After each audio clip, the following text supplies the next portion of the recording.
ก็เลยรักกันนั่นคงเป็นความผูกพันที่มีต่อกันเสมอนานและนี่คงเป็นความห่วงใยและเข้าใจกันทุกสิ่งที่นานให้มาจะเก็บรักษาเอาไว้ข้างใน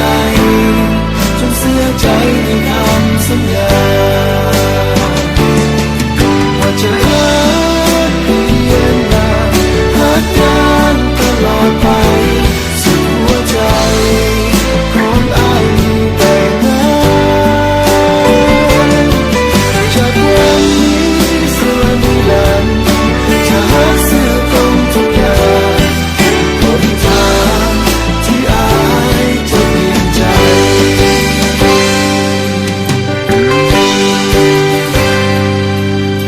จะหาจะมั่นคงสื่อสารต่อหน้าอุปสรรคสิ่งต่างๆเราจะผ่านพ้นไปจะยืนอยู่เคียงข้างนางทั้งตัวและใจ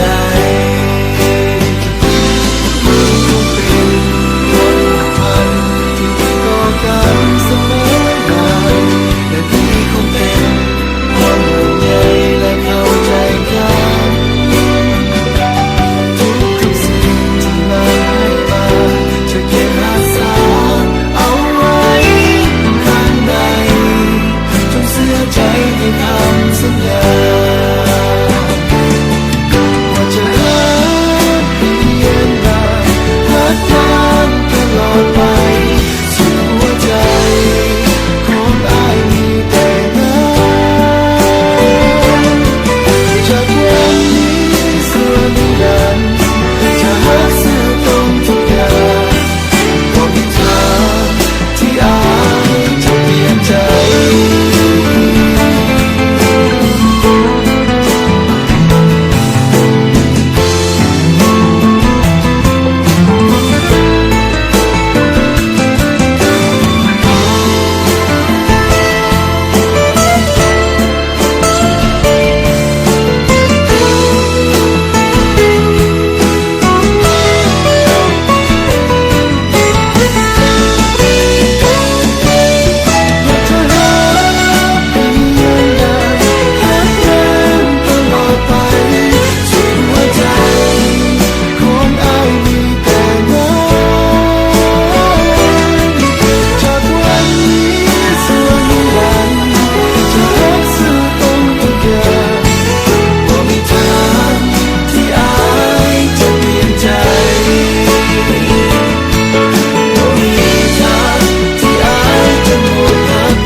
ตามแขนศอกนะ